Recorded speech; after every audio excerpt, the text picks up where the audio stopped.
In the early hours of April 17, 1863, Colonel Benjamin Grierson set out from LaGrange, Tennessee, with around 1,700 Union cavalrymen. Their mission?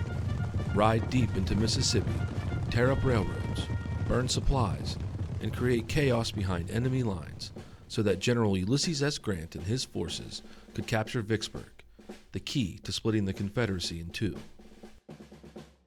For 2 weeks straight, Grierson and his men moved methodically through the heart of the Confederacy. They passed through Ripley, Pontotoc, and Houston before making an approach toward the small town of Starkville. Before they reached Starkville, Grierson devised a plan to split his forces to create a diversion. He sent almost half of his troops east towards Columbus and Macon. The diversion worked. Grierson and his men moved down what is now Mississippi Highway 389. Once they reached the town, they began to cause chaos.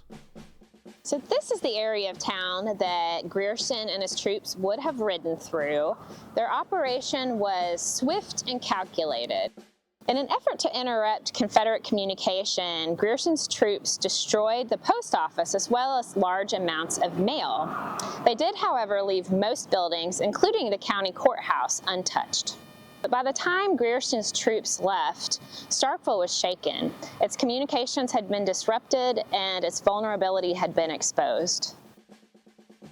After leaving Starkville, Grierson and his men moved further south.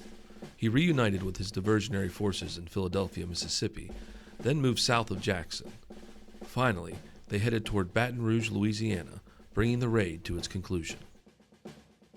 Grierson reported killing or wounding 100 enemy soldiers, capturing over 500 prisoners and 1,000 horses, and destroying up to 60 miles of railroads and telegraph lines.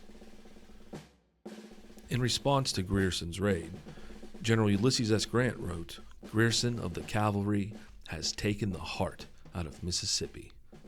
So in the end, Grierson's raid was extraordinarily successful. In just 16 days, he and his troops covered over 600 miles of ground.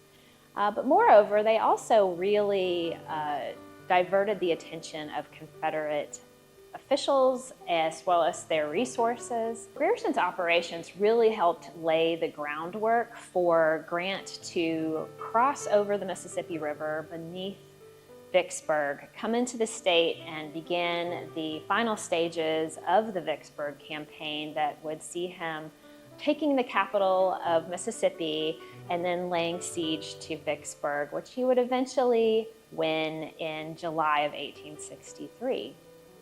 So for more on Grierson's raid and the rest of Ulysses S. Grant's Civil War Odyssey, please come visit us here in Starkville, Mississippi at the Ulysses S. Grant Presidential Library and Museum.